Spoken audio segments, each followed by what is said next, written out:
Oke baik, selamat siang untuk kita semua, selamat siang untuk semua yang menonton channel ini. Di sini perkenalkan, nama saya Leonardo Alonatonis dengan NIM 23120 Di sini saya akan mempresentasikan tugas saya tentang beberapa asas yang berada di dalam perjanjian. Oke baik, yang pertama ialah yang asas kebebasan berkontrak atau freedom of contract, di mana asas ini memberikan kebebasan penuh kepada para pihak untuk menentukan isi dan bentuk perjanjian yang mereka buat, di mana selama tidak bertentangan dengan hukum, kesusilaan, atau ketertiban umum, para pihak yang membuat perjanjian ini harus bersepakat untuk menentukan apa yang mereka sepakati bersama. Oke, lanjut. Yang kedua ialah asas itikat baik atau good faith.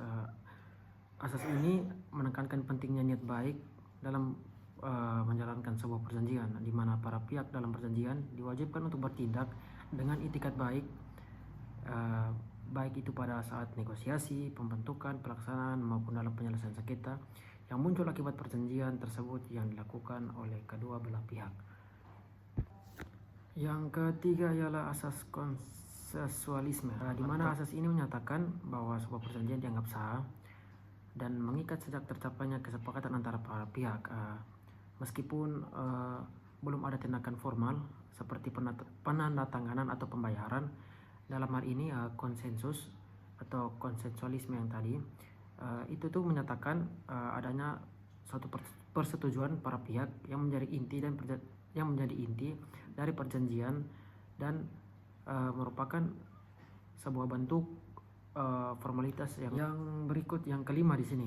Yang kelima ialah asas kepastian hukum atau legal certainty. Asas ini bertujuan untuk memastikan bahwa isi dan pelaksanaan perjanjian dapat dipahami dengan jelas oleh para pihak yang terlibat, di mana kepastian hukum yang di sini di dalam asas kepastian hukum ini memberikan dasar hukum yang jelas untuk memastikan atau menyelesaikan sengketa apabila perselisihan mengenai isu dan pelaksanaan perjanjian itu terjadi. Yang keenam ialah asas publisitas atau publicity, di mana asas ini menyatakan bahwa perjanjian yang dibuat oleh para pihak yang terlibat harus diumumkan atau diberitahukan kepada pihak-pihak yang berkepentingan apabila diatur oleh hukum. Jadi perjanjian yang tidak dipublikasikan dapat menimbulkan ketidakpastian hukum di kemudian hari. Jadi asas ini harus menekankan bahwa perjanjian yang dilakukan oleh kedua belah pihak itu harus dipublikasikan. Ketujuh, kita masuk pada yang ketujuh.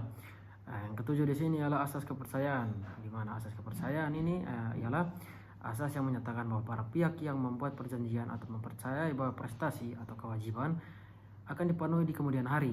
Mereka itu menggunakan asas ini untuk saling mempercayai bahwa jikalau di mana perjanjian itu dibuat di kemudian hari itu harus sesuai dengan kesepakatan dan saling percaya antara kedua belah pihak. Termasuk yang kedelapan ialah asas proporsionalitas, di mana asas proporsionalitas ini ialah asas yang memastikan pertukaran prestasi antara kedua belah pihak yang melakukan perjanjian itu harus adil dan sebanding, tidak hanya dalam pembentukan kontrak tetapi juga dalam pelaksanaan, karena ini adalah bentuk dari sebuah perwujudan keadilan dalam berkontrak untuk mencegah salah satu pihak mendominasi dalam sebuah kontrak atau perjanjian yang mereka lakukan.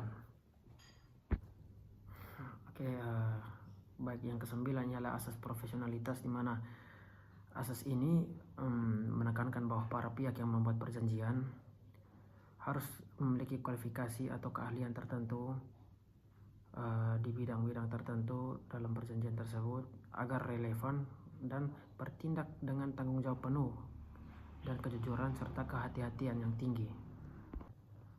Baik, yang ke-10 ialah asas pacta sunt servanda, di mana asas ini menyatakan bahwa setiap perjanjian yang sah mengikat para pihak layaknya undang-undang dan wajib dilaksanakan dengan itikat baik. Baik, sekian dari presentasi saya tentang asas-asas dalam perjanjian. Terima kasih.